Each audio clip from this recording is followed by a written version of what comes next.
చేస్తున్నారు. మరోవైపు తిరుమల నుంచే ప్రక్షాళన మొదలు పెడతారని చంద్రబాబు చెప్పిన నేపథ్యంలో ప్రభుత్వ నిర్ణయం ఎలా ఉంటుంది అనే ఉత్కంఠ నెలకొంది.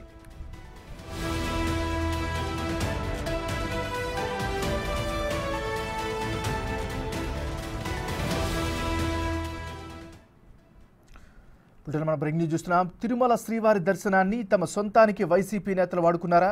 అధికారాన్ని అడ్డం పెట్టుకుని ఏడుకొండలపై ఇష్టారాజ్యంగా వ్యవహరించారా? ఇక ఇదే అంశానికి సంబంధించి మరింత తాజా సమాచారాన్ని మరి రిపోర్టర్ దామోదర్ లైవ్ అందిస్తారు. దామోదర్, చెప్పండి. ఎంఎన్ఆర్ ఇది గత 5 సంవత్సరాలుగా ఇది రెగ్యులర్గా జరిగిన తంతుగా ప్రజలు భావిస్తున్నారు. అదేవిధంగా టీడీపీ నాయకులు కానీ ఇతర బీజేపీ జనసేన నాయకులు కూడా ఈ విషయం మీద పెద్ద ఎత్తున ఆరోపణలు చేశారు. తాజాగా ఆనం వెంకటరమణారెడ్డి బయటపెట్టిన ఈ లెటరు మనం చూస్తే ఒకే లెటర్లో 13 లెటర్స్ ఉన్నాయి. ఇందులో 13 లెటర్స్కు సంబంధించి మనం చూస్తే 13 మందికి సంబంధించి ఒక్కొక్కరికి 6, 4, 4, 2, 6, 4 ఈ విధంగా మొత్తం 60 మంది వరకు ఒకేసారి దర్శనానికి అనుమతిస్తూ వారందరికీ విఐపి బ్రేక్ దర్శనం కల్పించాలంటూ కూడా సిఫార్సు చేశాడు.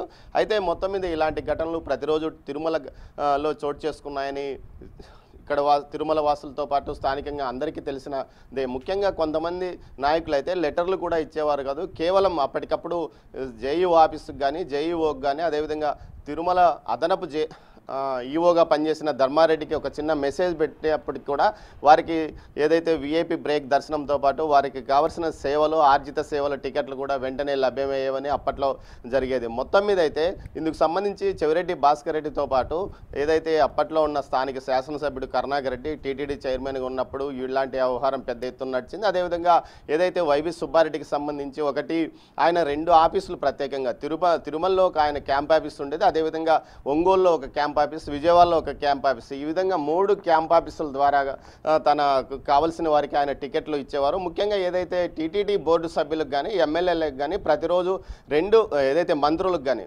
ఎమ్మెల్యేలకు అయితే కేవలం రోజుకొక బ్రేక్ దర్శనం సిఫార్సు మాత్రమే చేసే అవకాశం ఉంది. అదే మంత్రులు అయితే 2 లెటర్లకు అంటే 12 మందికి మాత్రం దర్శనానికి సిఫార్సు చేసే అవకాశం ఉంది. దీంతోపాటు టీటీడీ బోర్డు మెంబర్స్కి కూడా 2 లెటర్స్తో పాటు శుభదంకి సంబంధించి 30 మందిని నేరుగా శుభదం ద్వారా పంపించే అవకాశం ఉంటుంది. అంటే శుభదం అంటే 300 రూపాయల ప్రత్యేక ప్రవేశ దర్శనం టికెట్లను 30 మందికి ఇచ్చే అవకాశం ఉంటుంది. అయితే కొన్ని నిబంధనలు ఇష్టానుసారం ఎత్తివేసి ఏకంగా వైకాపా నుంచి ఏదైతే ఎమ్మెల్యే అభ్యర్థులుగా ప్రకటించబడ్డ వారికి కూడా శుభదం దర్శనం టికెట్లతో పాటు అదేవిధంగా ఎమ్మెల్యేలకు అదేవిధంగా ఎమ్మెల్యే అభ్యర్థులుగా ఉన్న వారికి కానీ ప్రతిరోజు 2 సిఫార్సు లెక్కలు అంటే 12 మంది నుంచి 18 మందిని దర్శనానికి అనుమతించే విధంగా అప్పట్లో గత ఏడాది నుంచి ఫ్రీగా వారికి వెసులుబాటు కల్పించిన పరిస్థితి.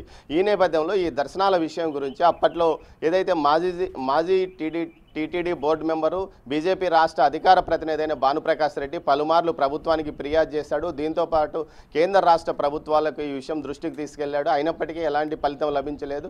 మరోవైపు ఏదైతే ధర్మారెడ్డి పూర్తి స్థాయి అదనపు ఈవోగా బాధ్యతలు స్వీకరించిన తర్వాత పూర్తి స్థాయిలో ఇటు వైసీపీ నేతలకు కానీ వైసీపీకి సంబంధించిన ఏదైతే ముఖ్య నాయకులు అదేవిధంగా ద్వితీయ శ్రేణి నాయకులు సైతం నేరుగా సిఫార్సు లెటర్లు తీసుకొని వారి పేరుతోనే సిఫార్సు లెటర్లు పెట్టుకుని పెద్ద ఎత్తుగా తిరుమలకు వెళ్లేవారు. దీంతో పాటు కొత్త ప్రభుత్వం ఏర్పడింది.